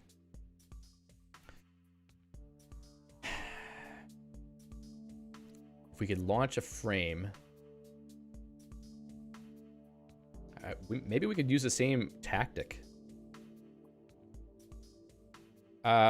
Gavin says, what are your thoughts on using a separate Emacs process instead of a perspective? I want the session to be integrated to some degree.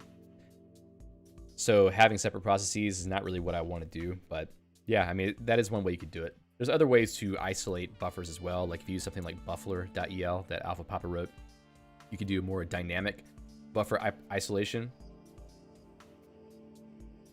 so that you don't have to write complicated setup code like this. You could just have a set of rules for which buffers show up on which Buffalo workspace, I guess they call.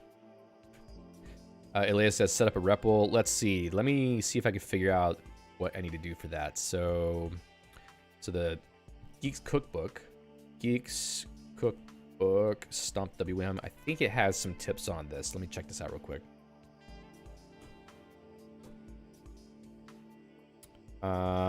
Nope, does not. There was some other place I was looking at, maybe the ArchWiki. Always ArchWiki. StumpWM. And it was talking about how to get the Slink REPL set up, I think.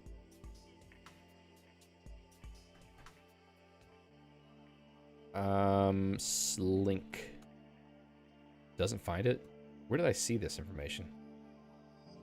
Sly? Was it on... Oh, maybe it's on the Emacs wiki. Emacs wiki, StumpWM.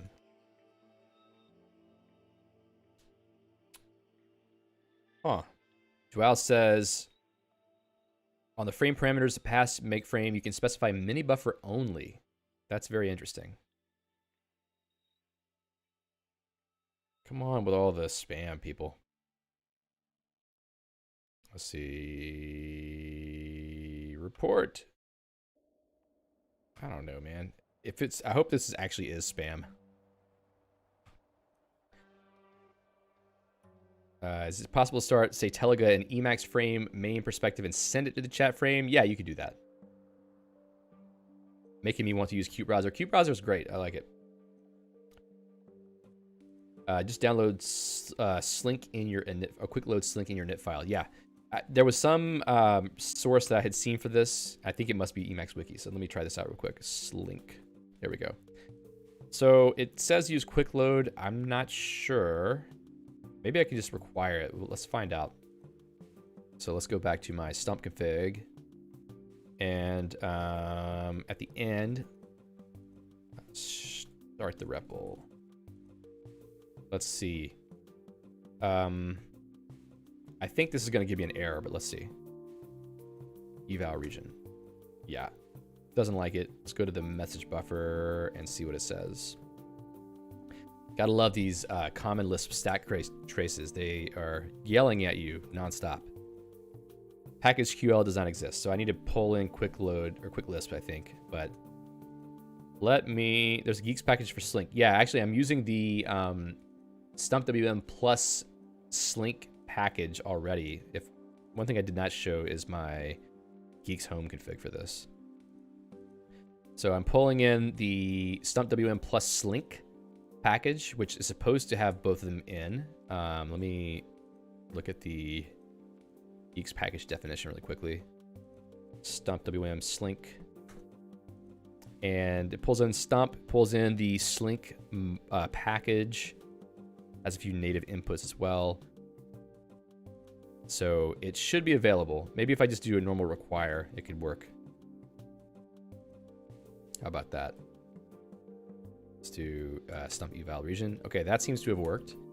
And then let's go back to this. Slink create server, don't close T. And then run that eval region. Okay, that also seemed to work. So now, do I have Sly set up here? I thought I put Sly in my Emacs config. Sly. Okay. Oh, I never installed it. Let me install it from straight right now. Straight T. And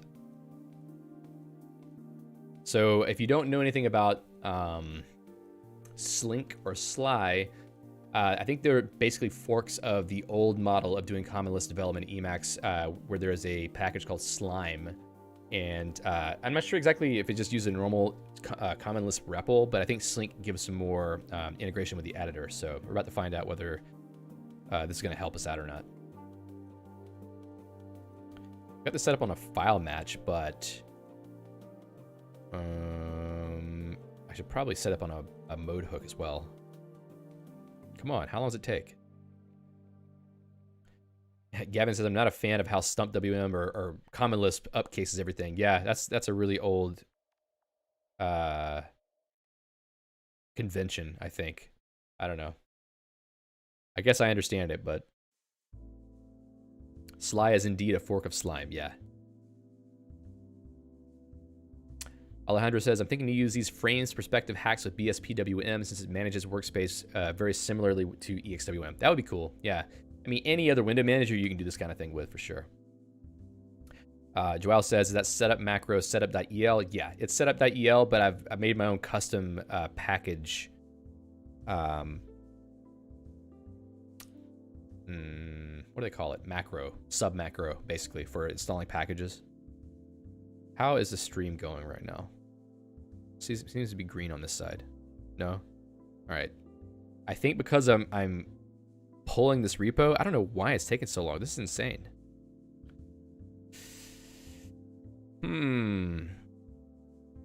Okay, I'll call you JP. Sorry if I'm butchering the pronunciation of your name. I'm not good with Portuguese. I'm guessing it's Portuguese. I could be wrong there too. Tangling emacs.org. Thank you so much for taking forever.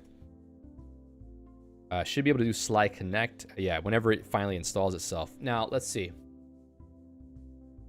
If I were to install the Geeks package, will it show up? Then when you're in the REPL, do in package. Yeah, definitely that. We check the... Okay, stream health is better now. All right, let's try to do it in my home config. I got a feeling it's going to cause problems, but we're going to do it anyway. Geeks packages. Let's just see how long it takes. Gotta copy this little pattern here. I think it's Sly mode, right? Sly mode. Or is it just Sly? Let's see. Emacs Sly. Okay, it's just Sly. And this, I'm gonna get rid of that straight T. We're gonna try to install it by Geeks instead. Let's pull up our shell. Yeah, so the buffering issues are due to that installation I was just trying to do a moment ago.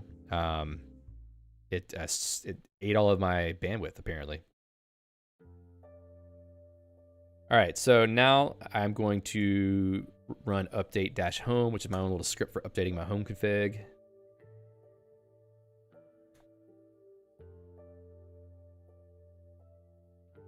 All right. Let's give it a second and see what happens. It may start dropping frames again, so if it does, I'm sorry. The question I have is whether the package is going to be available as soon as I install it, or if I'm going to have to restart Emacs to pick up the new package path. We'll see. I'm hoping that it will pick it up automatically. We're going to find out real soon. This last little leg of running the profile creation from Geeks Home takes forever. Something I'm putting into my my desktop profile is just bogging it down like crazy. I think it has to do a lot of work on all of the XGG stuff. Luckily, it doesn't happen every time, only when I've changed something, like add a new package or something. All right, so while that's still happening, yeah, may have to restart Emacs. We'll see. I mean, luckily now, I don't have to worry about restarting Emacs. It's something that I can do completely at will, which is great. That's one of the benefits of using StumpWM for streaming, is I don't have to worry about restarting Emacs. Okay, so the other thing I wanted to try to do while we're waiting on this.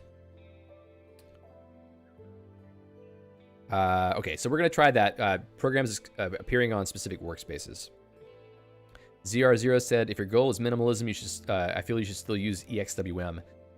Well, minimalism isn't necessarily the goal. It's having the power of Exwm, but with better stability and less fear of breaking something and destroying the stream. So yeah, StumpWM isn't for minimalists. Yeah, that's probably a good way to set it. I mean, like, it looks minimal, but really this is more for interactive hacking. Yeah, Emacs is definitely not for minimalists either. It's the antithesis of minimalism. If you have 15 different random games that's already built into Emacs, is definitely not really a minimalist program. From a keep it simple point of view, yeah, definitely it's not simple what I'm doing here. But I mean, if you've seen any of my videos before, how I set up my desktop environment, it's not simple anyway. All of it's a little bit ridiculous. Okay, so now we got that done. Let's see if I can actually require Sly. Nope. Let's kill Emacs here. Let's kill you too. Anytime I see this pop up, it always makes me worry a little bit because, oh wow, is it gonna kill the background music? That's gonna be fun. We don't need it anyway. What else is gonna kill? Okay, nothing that important. All right, so I'm gonna kill that. Oh, and it also took down my WebSocket connection. Great. So now I'm gonna run Emacs again. Let's see what happens. Well, the chat init thing actually worked correctly that time too, so hurrah. Okay, so now I should be able to require Sly. Yeah, there it is. Okay, so now I think I should be able to connect to Sly. Let's see, what was it that Elias said?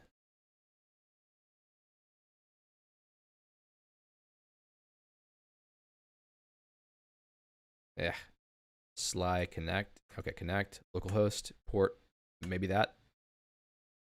Okay, seems to have been connected. And if I now jump into in package, can I tab complete? Ooh, look at that. In package, Stump, WM. Cool. I think we're in there now. It's great. Okay, so let me jump back into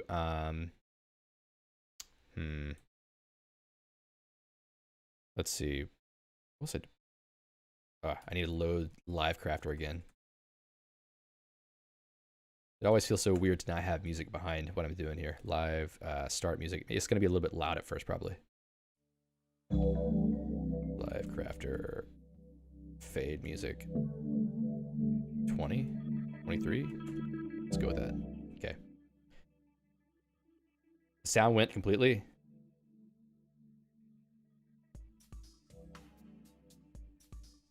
Can you hear me speaking? I see it in the thing. Okay. That's weird. Sorry for that. All right, now let's go back to the Stump config. So .files stump.org. And let's see, if I do this, pull it up in here, it's okay, cool. It looks like I have Sly set up, so I can still do it inside my org buffer, which is cool.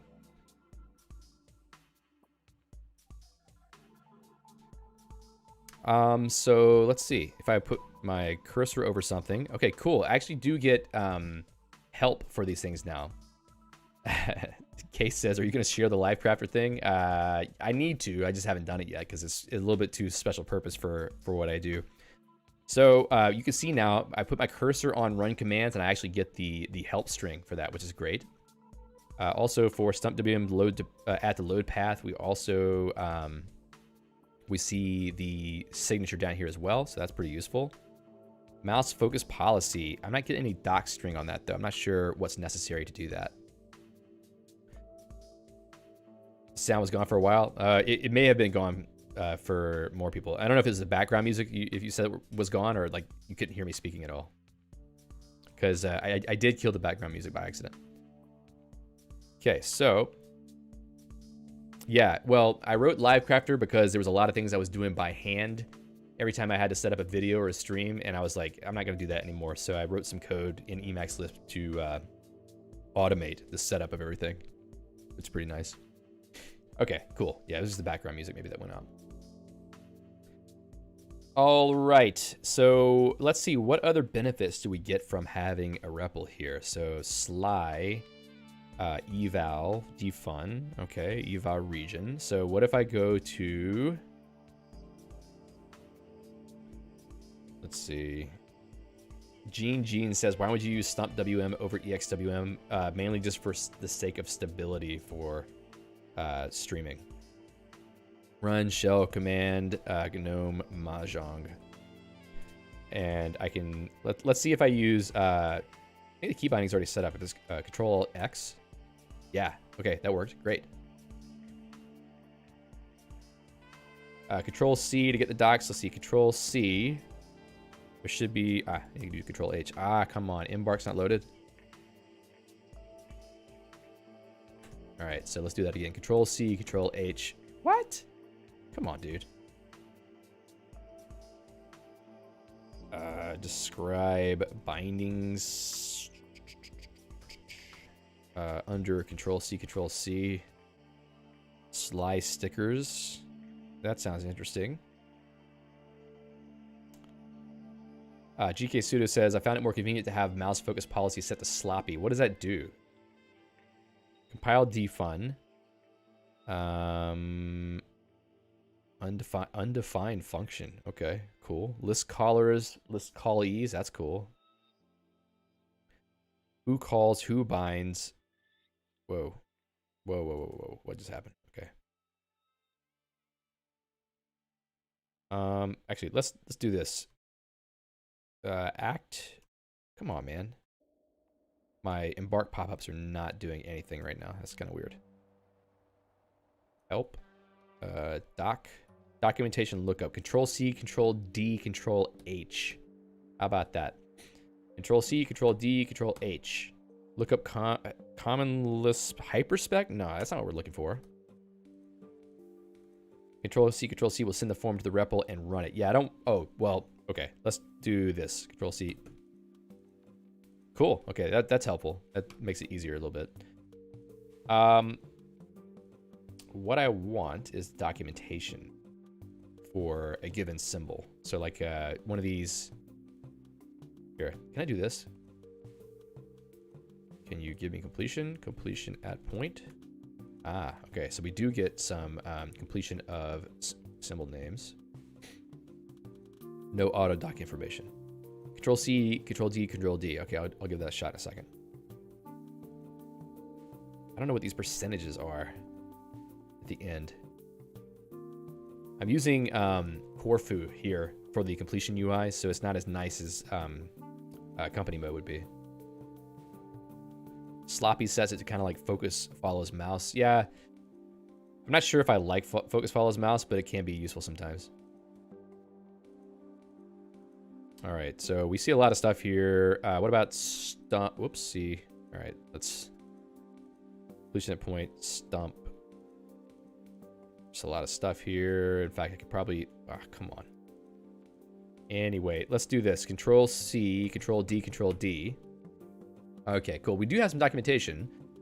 The mode line background color. So if you want to get docs on a particular symbol with the REPL, you can use Control C, Control D, Control D. That's helpful. I should probably write that down. I'm not going to sing the Barbie Girl song. No thanks.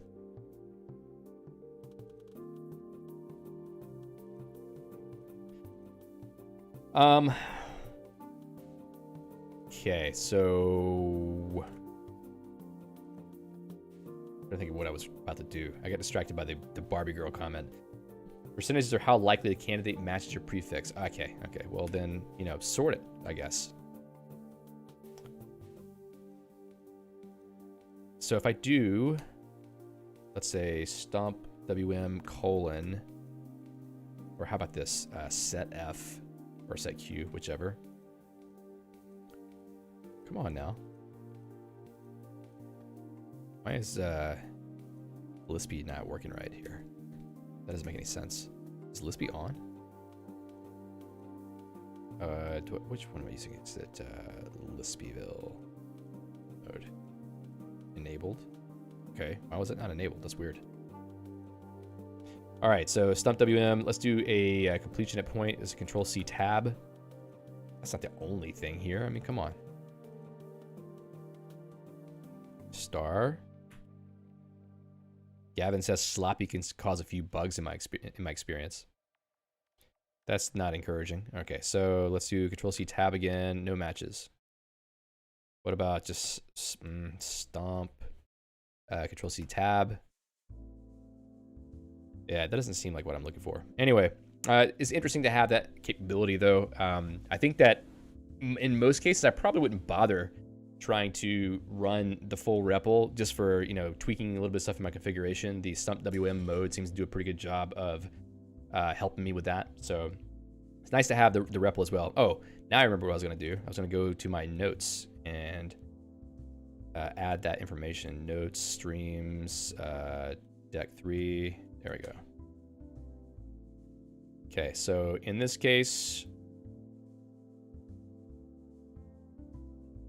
come on. Interactive REPL notes. So Control-C, Control-D, Control-D. Look up autodoc documentation for symbol at cursor. And then there was also Control Meta X for eval, but there's also Control-C, Control-C. Eval form. My voice is cracking like a 13-year-old, apparently. So that's helpful. And also, we need to have the setup for this, which I guess I'm going to put this in the show notes anyway, but for me, pulling in Slink inside of the config was like that. And then also you need to install Sly, use MetaX Sly connect to connect to the REPL, use the default arguments, or default parameters, I guess you could say. I'm gonna check to see if this green screen is flapping behind me, as usual. Very handy for quickly selecting a split. Yeah, I guess it could be, especially for me, because since I have the track point, I can move without moving my hand off the keyboard to go to the trackpad or something like that. All right, so what's the next thing? Okay, so let's go back and look at the thing that Elias was talking about before, which is the define, what was it called? Define frame preference function. So now that we've got our REPL up, we can actually experiment with this maybe a little bit more easily. So we'll go back to Stump, open this again like this. Just keep this full screen to make it a little bit easier to follow. And we'll put this maybe before window placement rules. All right, so now we want to call define. Come on, define. Are you going to give it to me? No, Control-C tab. Define window, what's it called? Define frame preference. Frame preference, look at that. Okay, we got IntelliSense now, or code completions. Obviously I've been, what you call it? Traumatized by previous experience. Matto says about Nix and WebKit GTK, the most famous websites are broken there. Just use their alternative UIs instead. That's certainly a good idea. I mean, it's probably better to use alternate UIs anyway, so that you don't have to worry about all of the trackers and whatnot that get stuck in there. Videos promoter says we'll be learning Emacs from scratch today. Wish me luck. Well, good luck. Okay, so let's look at this again. Define frame preference, create a rule. Each frame rule is a lambda list. What does that mean? I mean, you're just calling it like a function, right? Target group, body, frame, rules. Okay. What is a lambda list? I have not yet, Gavin. I probably should do it before I have to jump off here in a little while. All right, we'll do this really quickly. I'll do it with Qt Browser. I want to make sure that Qt Browser windows go to the workspace number 2, so let's try to do it for that. I think Elias had given some examples before. Let's see if I can find those by scrolling back. Probably not, but maybe I'll get lucky. Oh, is that it? Right there. Okay. So the class for the window, I believe, is going to be, say, so top. This is target group. Okay, so I want to do this for web. And Frame number 0. Okay, so you have to tell it which frame number to put it in. That makes sense. Any advice for new Emacs user? Well, I don't know. Check out my Emacs Essentials series. You can read the documentation for the command in Emacs now with Control-C, Control-D, Control-D. Okay, let's check that out really quickly. Control-C, D-D. Great, so I don't have to jump over to the website anymore. What's that, like, forgot the name. Text info syntax, it looks like. A little bit. And Gavin says he's making a video on Nix, I think I saw, right? JP says, can I specify the location of slink.lisp somewhere else? I don't know. Okay.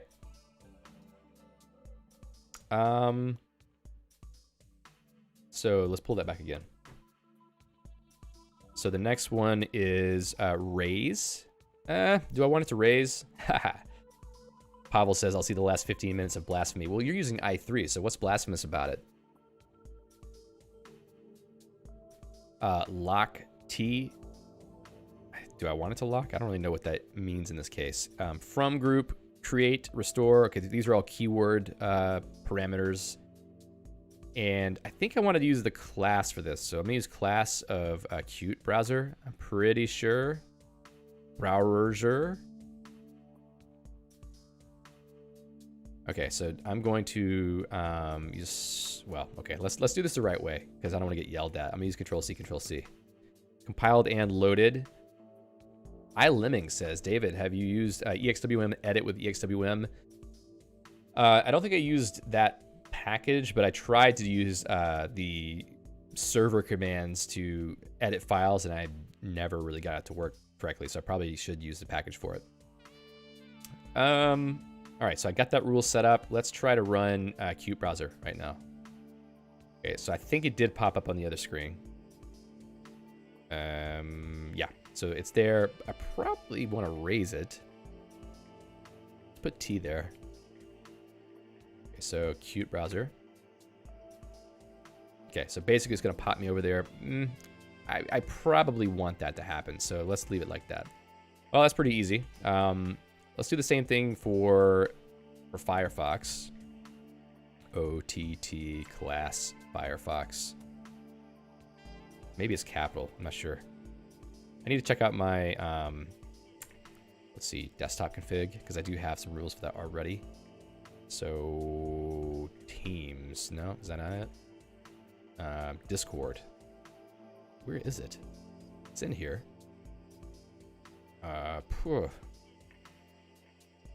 Swear.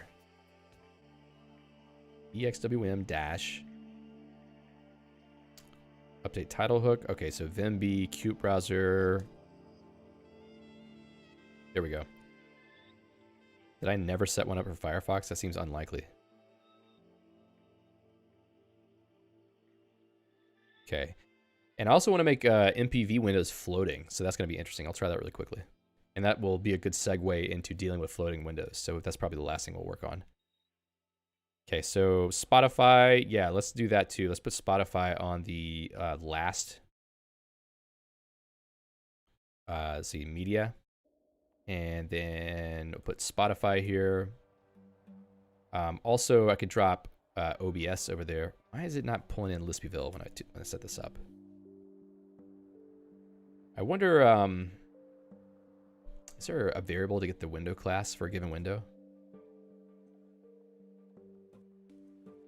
Ah. Pavel says, I've been using Exwm for a few weeks. I didn't know that you had switched. I don't know if you were you using Exwm before? Exwm is good. So I think what I'll do probably is use Exwm for most of my, personal work, and then have this stuff for streams and videos, because like I said in the last stream, I'm going to be doing some more sort of intense streams, and I don't want to. Oh, do I need to do it per window? I thought that was a list. And I wanted to crash streams if Exwm gets broken. Frame rules. That sounds like a list to me. Frame rules. Oh, each rule. Create a rule that matches windows and places them in a specified group and frame. Each frame rule is a lambda list. Let's see. Okay, it didn't crash when I ran it. Control Alt X. Okay. Let's try Firefox really quick. So that did not work. That's for sure. Let's do a separate one. I'll take that out. But it doesn't seem like, it seems like you would need to have all of them in one rule. What's going on?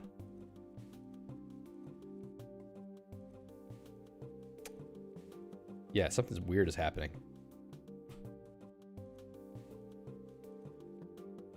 Okay, so let's see if Spotify works at least. Control Alt X. All right, so Spotify. It's thinking. Taking forever. Maybe it's not going to work. Ah, it's not here. Okay. Strange. Prochead. Is Spotify in Prochead? Spotify. Nope. Okay, maybe it just didn't launch correctly. That's freaky.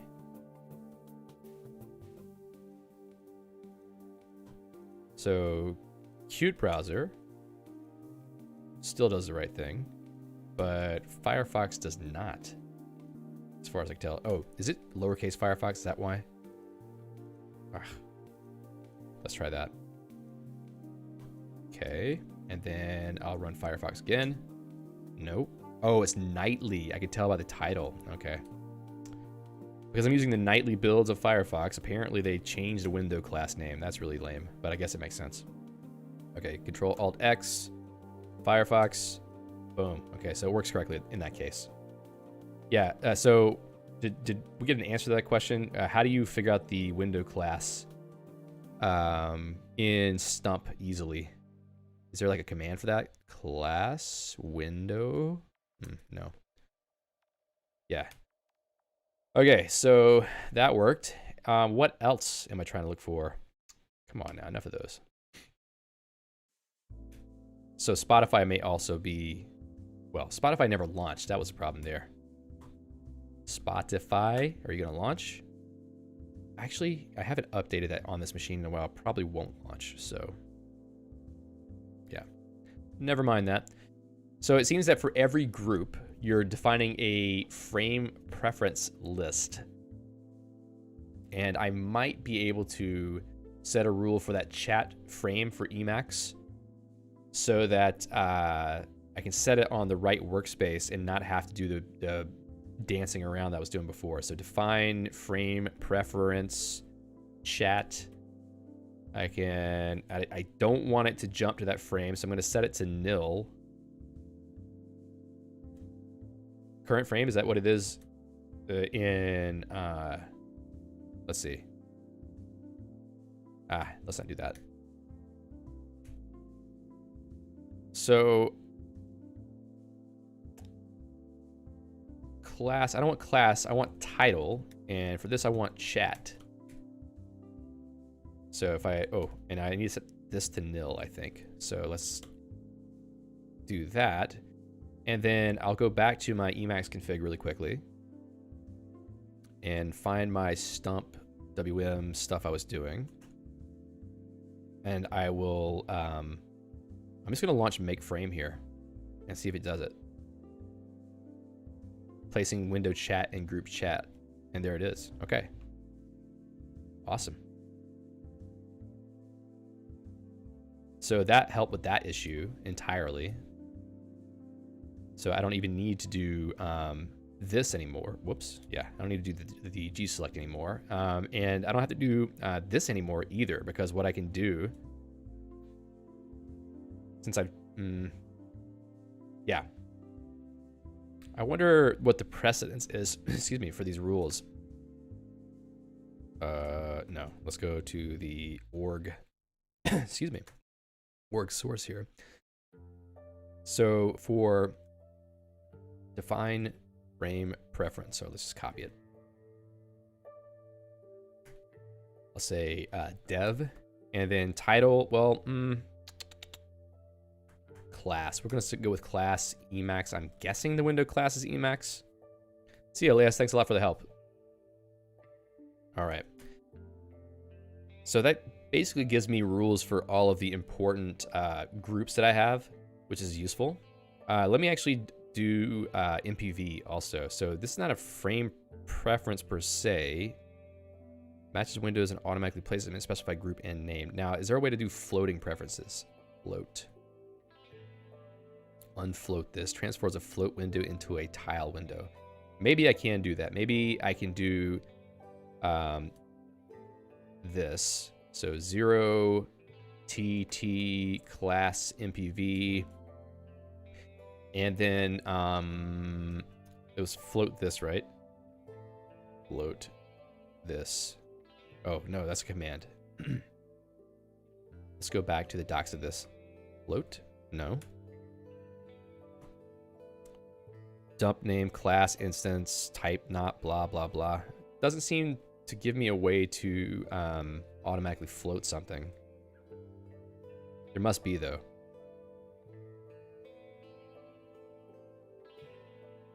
Set float focus color. I need to set that because it's kind of an obnoxious orange right now.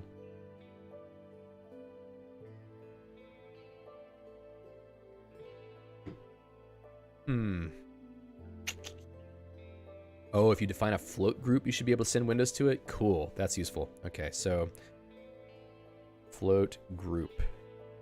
GNew. It's not in this one. Okay, so how about if I go to the groups documentation? Groups. Float. GNew float. Thank you, Fade, for that. Okay, so I also need to go up here and say GNew float MPV. iLemming says, I'm not sure why David is trying to set things for frames. StumpWM is a tiling window manager. Most of the things you manage in Emacs windows. I'm trying to set names on frames so that I can set rules in StumpWM to pick up on specific Emacs windows, frames, Emacs frames, and put them on specific workspaces. Okay, so I've created one called MPV. So let me go back down to the MPV rule. We don't put that there. We're going to put, let's say we'll do this. Frame preference MPV. We're going to put MPV in a float group. I never did run this, actually. Let me just do it here. GNew float group name MPV. What?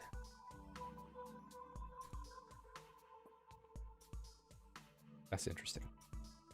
GNew float. Create a floating window group with a specified name and switch to it. Okay, GNew BG. I definitely want to do that. Yeah, let's do... should be doing this. Is it GNew BG? Okay, yeah, okay. That... Didn't know about this. And we'll get rid of that one out of the list. We don't need that anymore. In theory. All right, so now we have the MPV float group. Let me go back down and let's see. I've already got that rule. Did I evaluate it? Okay, so now let's run MPV. What? Group dev does not exist. Did I do that wrong? Wow, what the hell happened? Well, that's a great way to end the stream if I totally just destroyed everything. Huh. That is really weird. So let's see, the G select. Did it delete all of my other windows or the groups? That is freaky, man. What happened? It's almost like my key bindings have stopped working too. Huh. All right, let's do this. We're gonna see the power of, well, we'll see in a second whether it actually works or not. So restart hard. Boom. Attempt to close display 0. What are we talking about? That's so strange. All right. Well, how's that for a way to end the stream? I lost all my other windows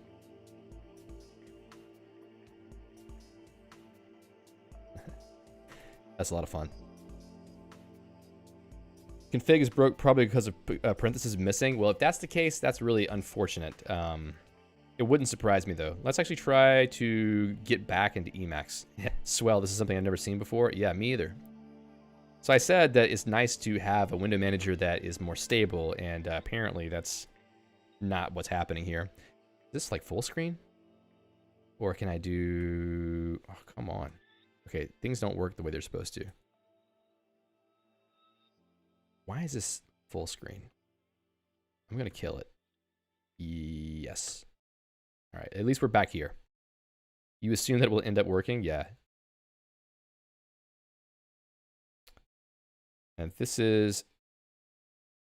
I feel like this is very Emacs. Well, this is what happens whenever you have a REPL where you can just evaluate whatever you want. Yeah, the mode line also disappeared. That's fun.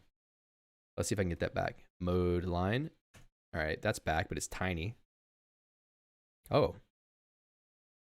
Seems like most of my programs have ended up on this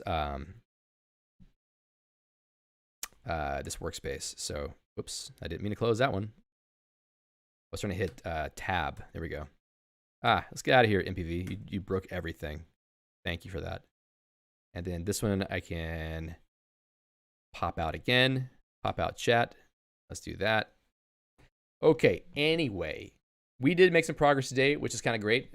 We were able to get some things set up in a way that could replicate my existing workflow with Exwm.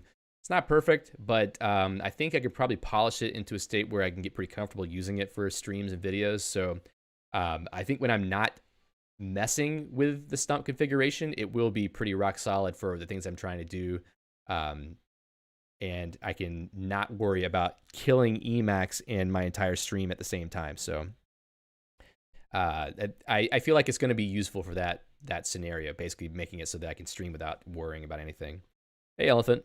The stream has rekindled both my love and disdain for StumpWM. Well, you know, it's something new to try. Pavel says it looks promising from these 15 minutes, unironically. Yeah, I mean, it's nice. You know, I like it. It has limitations, but I think that there's things here that are pretty useful. Okay, folks, that's our 2 hours, I think. I may be 1 or 2 minutes late. I'll give 5 minutes if anybody has like any questions or anything about what we did today, because I don't want to leave without answering a couple things.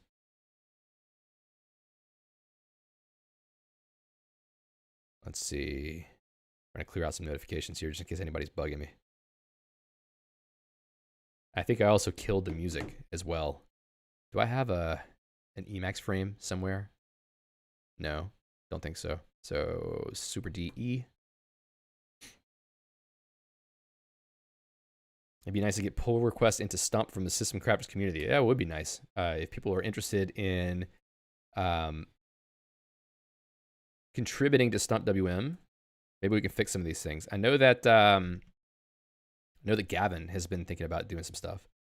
See a case. Thanks for coming. So require live crafter. Let's put some music in just for the send off. Start music. Fade music 23. Okay. It's like Stump came up without a configuration. Yeah, really weird. I don't know what happened. I think I need to fix some issues here in the config, and I hope that they actually got saved. .files Stump. It must have gotten saved. Yeah, okay, it's there. Diego says, have you considered other window managers, or do you only want Lisp configured WMs? I'll consider any window manager, technically speaking, but you know, this one was pretty obvious because it's Lisp. Okay, all this stuff is still here. I don't know if there was a paren issue, but I'll look into it another time. Especially the mode line is finicky, crashes when creating functions. Yeah, well, Stump is cool. If you miss a parenthesis, crash config. Yeah, mode line definitely could have some problems there, I think. But so far, the mode line, I like it enough that I don't need to use polybar, because I think I can do a lot of the same stuff with the Stump mode line, because you can have functions that get called on a timer, so that's pretty useful. What else? I'll have the config that I worked on today, at least this part of it that we saw here. I'll have this included with show notes, so if you want to take a look at the configuration and pull it in and try it out, you can definitely do that. And I'll be checking it into my personal repo as well So you can kind of take a look at that there. If you haven't seen that before, yeah, it definitely did like reset my entire config somehow. You can go to github.com/davidwill/.files. Was it /tree/geeks home? Yeah. If you go to the geeks home branch, you can find this stuff under the stump.org file. So that may be an easier way to get to it. You can just find it there and look at what the latest is for it. Pablo says, I'll try to live with Exwm for a few more weeks. It seems to have some features that I can't have anywhere. Tangle the file. It's been tangled every time I save it. Yeah, Exwm is pretty nice. Yeah, thank you, Andreas, for being here. Okay, folks, that's it for today. Hopefully you enjoyed this little foray into trying to hack StumpWM into something that's useful for me. Not sure what we'll do next week. I need to start trying to contact some people to do some streams where we have discussions. So I think I might try to get in touch with some folks and see if anybody would be available next week to have a chat stream, because that might be pretty fun. Until then, I'll try to... I might post the talk I did for Emacs Conf on my channel with a little bit of an intro to it, because it's very focused on Emacs Conf.